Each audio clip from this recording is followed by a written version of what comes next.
but there's also the efficiency aspect. Oh, I'm efficient. How to get places. Coach. Hello, Ken. How are you? Ribbon.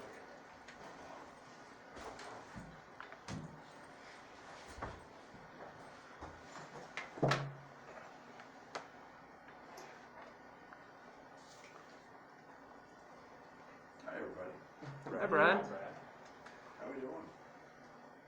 Tired of the rain yet? Yes. Goodness. You have an opening statement, or do you want to? Yeah, I'll get started. Yeah, exhibition number 2. This one's a little bit unique. We played on Saturday, and we've literally had 2 practices since then. Kind of due to NCAA rules and days off that we have to take because as we move into the season, we've got some weeks where we have 3 games. So here it is on Thursday, and we've literally only practiced twice. So I thought there was a lot of positives in the first one. Mainly our guys got in a uniform, got on the court in front of fans, and went out and played and got through that part of it. This one's a different animal. Indiana University of Pennsylvania is extremely well coached. They're one of the elite Division II programs in the country. This is a veteran team, led by Armani Foster, a very, very big point guard, 6'4", 170 pounds, average just shy of 20 a game. Be a great challenge for our guys. They run great actions. They're an elite offensive rebounding team, and they're a team that can really, really shoot the basketball, especially from the 5 spot. So that'll be a great challenge for us. Again, we'll treat this a little more game-like than we did the first one, as our guys still learn how to handle scouting reports, and we've dove into that side of things a little bit more with Indiana University. And then we'll continue to work on rotations and see how that goes as we move forward. So excited about the opportunity to get fans back. I think we've got a sellout or within a few tickets of that. Also extremely excited about really kind of putting the last little bit of closure to last season, the ring ceremony, and going through that process and really saying thank you to everybody who was a part of making that year very, very special. So we'll do that before the game, and excited about that. One side note, I know there's a lot of speculation out there as Kofi's whatever. So we don't know anything at this point, so there's nothing to ask, there's nothing to talk about. We're just going through the due diligence of him and the processes of that. So excited for the opportunity against a very, very good team, and we will definitely get tested. Question?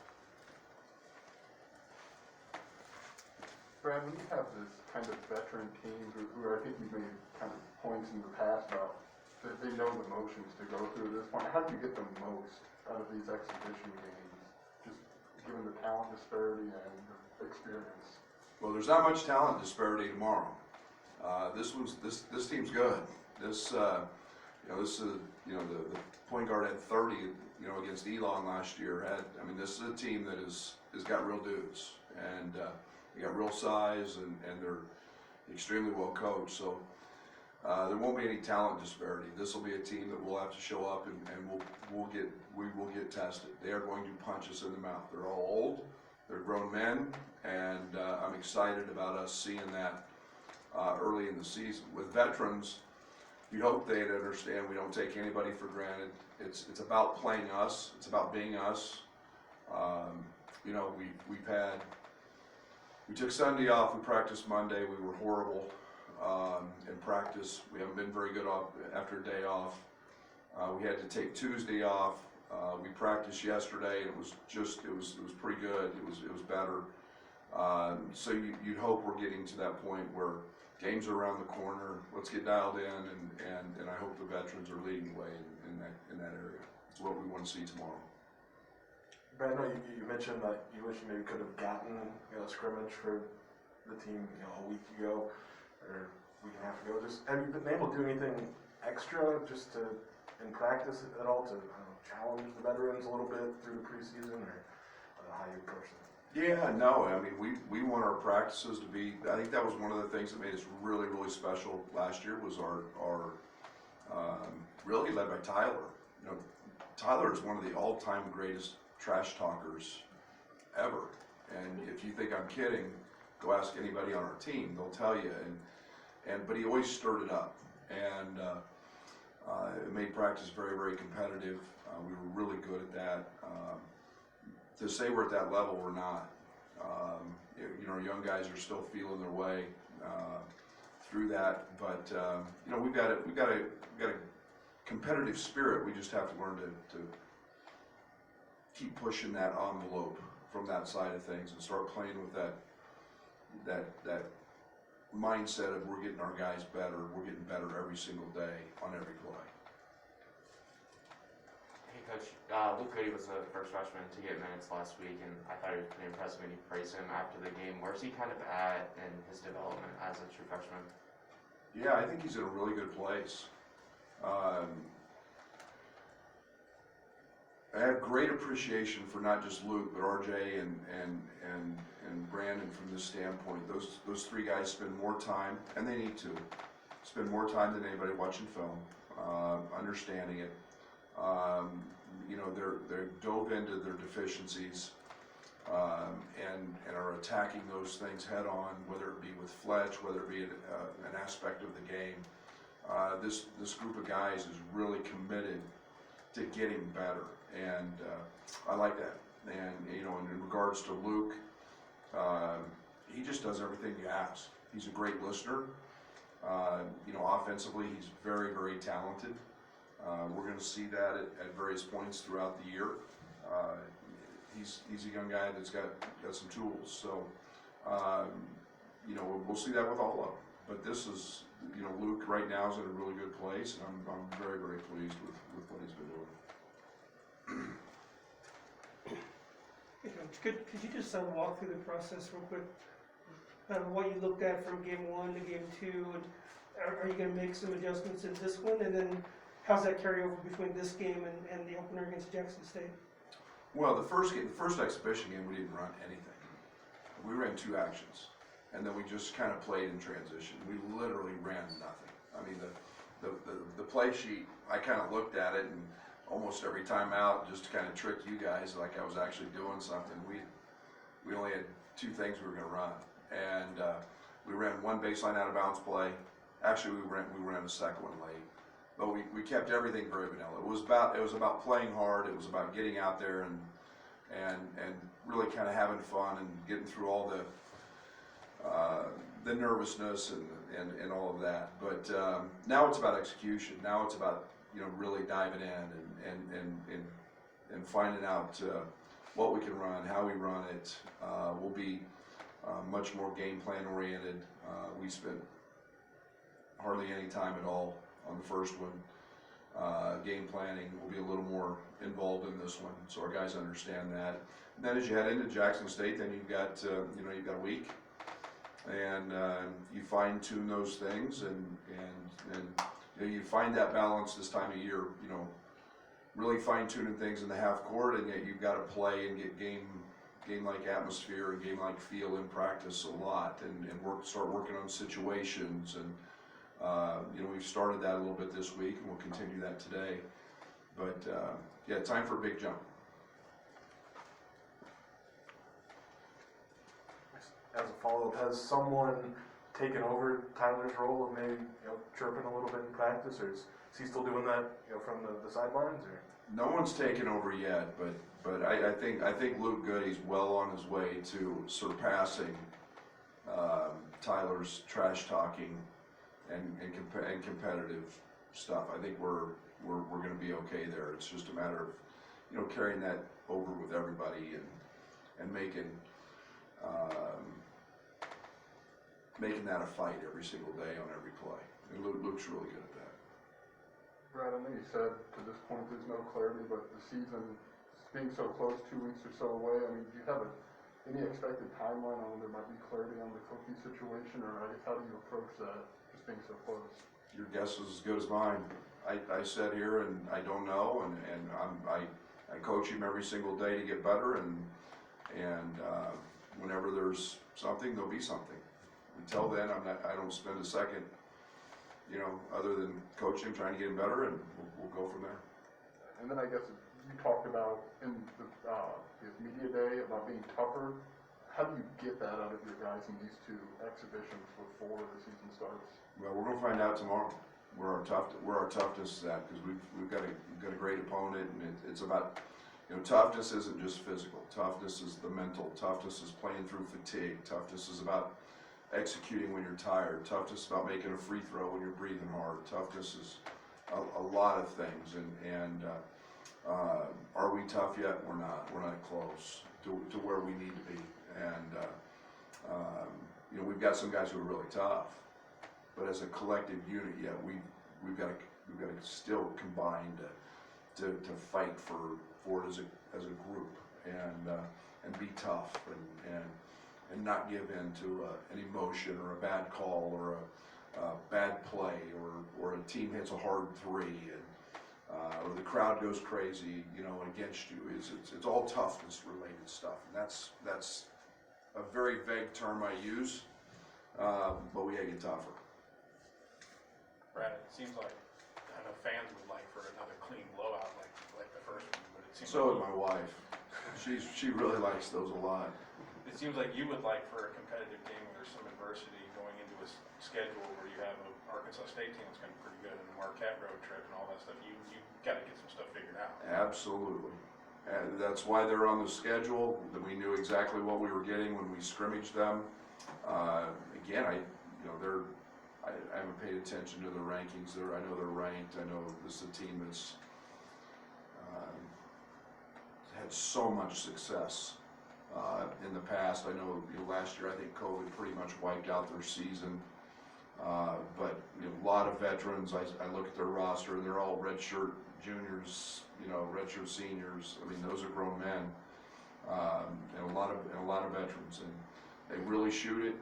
They're going to challenge us with some things we know we're going to see in league, and here in the preseason. So you know, I hope they come out and just punch us, and I can't wait to see how we react, because it's reality is we're not going to play any games this year like we had the other night. And that's no offense to St. Francis, but You know, Austin was in, you know, at the end of that game, I think maybe just to run the point, and he's done that before, I think at Wesleyan, but how has he maybe evolved in that role for you guys? it's a process. It's not his most natural position. You know, we've put him in that spot. We've played DeMonte in that spot. You know, a lot of times, you know, we've been running Brandon Pajemski there a great deal as well. But you know, he's a very capable handler. He's a great downhill finisher.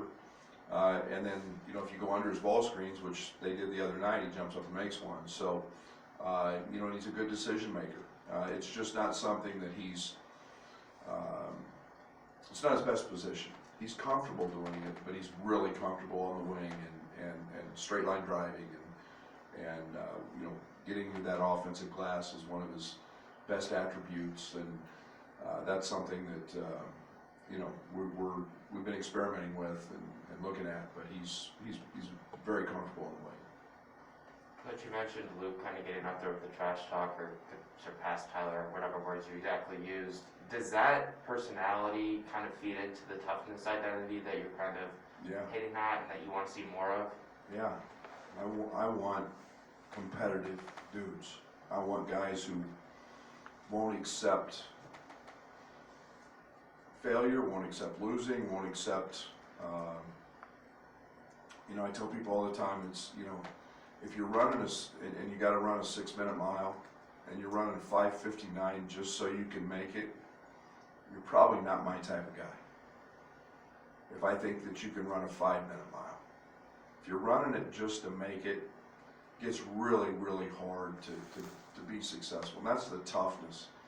And you know, we got freshmen that are out there busting their butt trying to surpass Trent and Jacob. You know, and I use a 6-minute mile. I mean, in everything. And that's what I love about that group is they are competitive and they're fighters and you know, it can be very intimidating as a freshman at 18 years old to be on the court with 23-year-olds who know what they're doing and have been through it, and you know, you're just going to line up and go at Trent Frazier, really? You know, that can be a little intimidating. Luke doesn't back down from that. He's pretty dialed into doesn't matter who, what, where, let's go. And you know, I call it a good scuffle in the Pizza Hut parking lot, but he'd be right there in the middle of that. Coach, you said you're gonna run a little bit more set offense in this one. Just can we anticipate a more defined role for a guy like Alfonso Plummer? I think he only got 4 shots in the first one. Are we gonna see some more spot up jumpers from him? Yes, and everybody else. I think you're going to see more. We'll be forced to have to play that way. You know, I mean, now they run. Don't get me wrong, and we're going to run. We're going to do what we do. But the game will force itself into, you know, a game where you're going to have to execute at different times. We're not going to score, you know, 31 points under 7 seconds like we did the other night. We didn't shoot it any good. But the game will force that, and I'm excited about that as we can get into some of our packages that we have, and start looking at how teams guard them, how they're executed, and gives us a pretty good roadmap for the future. I know you kind of touched on it in a couple different answers here, but how do you know when your team has turned that corner for toughness? Like, are there benchmarks that you see? Is it a gut feel? I guess what goes into that? Great question. There's a little bit of feel with that, but there's a you know when you walk out of practice. To me, it's the saying we have everyday guys, and when you walk out of practice and you know that your practice has been at a high level, and then it's about, you know, it's about our process, and our process is, you know, and I say this all the time, and people look at me like I'm crazy. You know, the scoreboard takes care of itself if you do your process right, and I know if it's not on our side, most nights I'm okay with that if we've grown into that toughness, if we've grown into that execution, and I believe in what we do and how we've done it. And I think last year was a great example, and when we matured into a team that was really tough, but we were everyday guys. Man, we competed every single day, and we fought, and you know what? All of a sudden, my time was less because we were going so damn hard and competing, and so you get a feel for it, and you know, the natural maturation. I don't want to make it sound like we're not. We just have another gear to get to, and I'm not complacent with last year. We tricked off 4 or 5 games last year that we should not have, and we're trying to get those under control with toughness and with execution. And so, you know, you got to feel, you got to walk out of practice and know that, damn, we were good today. And you know, when you start stacking those days one on top of the other, you pretty much turn the corner. And then with this ring ceremony, does the schedule line up where Io or Georgie could get back? How's that work? Do you expect anyone back, I guess, for that tomorrow? No, I don't think there's any chance. I think that, you know, we've tried with that part of things, and you know, we'll kind of be the group that's here. You know, obviously Georgie's in with the G League, and they're in their training camp, and obviously you know, Io's got an NBA schedule that he's got to adhere to, and yeah, we'll be the group that's here, and we're gonna have a big time, and we're gonna celebrate what was a heck of a year with an unbelievable group of people involved. Thank you. RJ's first play he made when he checked in Saturday was offensive rebound and a putback on this free throw. Is that just maybe That's on the another- court? Yeah, just where he understands maybe that's what gets him on the court. Yeah, and RJ RJ's a guy that's made a big jump. He's had a good week. He's RJ's so athletic. That young guy has no idea how good he can be, and he's so athletic. And we saw him jump up and make a three. He's an elite cutter. He's got a very high IQ in terms of feel of the game, and you know, he's like any freshman, like all of our freshmen. You know, still trying to grasp the defensive side of things and the assignments. But they're all getting better, and RJ's going to be a guy that he's got a huge ceiling, huge. Coach, can you address Kofi, Big Ten preseason player of the year? Absolutely. Thank you, because I neglected. Obviously, I think it's pretty special that I think there's 31 conferences, and so there's only 31 guys, and I know it's preseason, and we can, you know, us coaches throw our coach speak on a lot of things and say it's only preseason, but I think there's a respect factor that goes with being named preseason Big Ten Player of the Year in the best league in the country, and I think that automatically throws you in a lot of the national talks, and he's a young man who's, I've said, is an absolute joy to coach, and I couldn't be prouder of our university, of our program, having him in it, having him be a part of so many people's lives, and it's a great honor for him.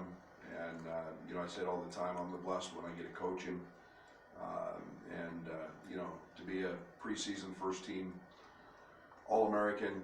On top of that, IO received those awards last year as a preseason All-American, and I think it's Illinois basketball. I feel like we're in a right place, and our brand is growing, and we've got to continue to grow that. We've got to continue to build with high character guys like that. But Kofi was very deserving in a league that's got elite bigs in it, and for him to win that award was a pretty special moment. Hey Coach, you said you were really excited for the ring ceremony, kind of one last goodbye to last season, but at the same time, are you kind of happy or excited to kind of have a new clean slate and focus on this season? Yes. We never forget the past, and we're great at remembering, and that's one of the special privileges of success, is you get to go out there in front of, what's our capacity, DB? 15.6, 15.5? We get to go out in front of 15.5 in an exhibition game and get our rings and understand that, yes, we did something that's people get to celebrate with us, and I look at it more as a celebration for our fans as well, because they truly didn't get to experience that team, and it's just a little slice that they get, and so I'm really excited about that, and I know our players that were on last year's team they're giddy, they're excited, looking forward to it, and everybody wants to win a ring. We talk about it, and you know, as we talk about this year, we put last year behind us and start working towards earning a few more. Brett, do you have any rings like that, or have you seen the ring, or part of designing it, or any of those aspects to it? All of the above. I was very fortunate to be a part of some Stephen F. Austin teams that were pretty good, and had an Oklahoma State one from going to the tournament. And so I've been a part of a few of that, and I wasn't the primary designer, as I have very few skills when it comes to designing anything, which my wife again will attest to. But conglomeration of group of guys that did a great job on it. They're fantastic. Thank you. Unlike the football coach, you were not a marketing guy at all. After graduating. I was not a marketing guy. BB got players down the Yeah, field. we'll go down on the court for that. We'll be Jake first. So, thank you.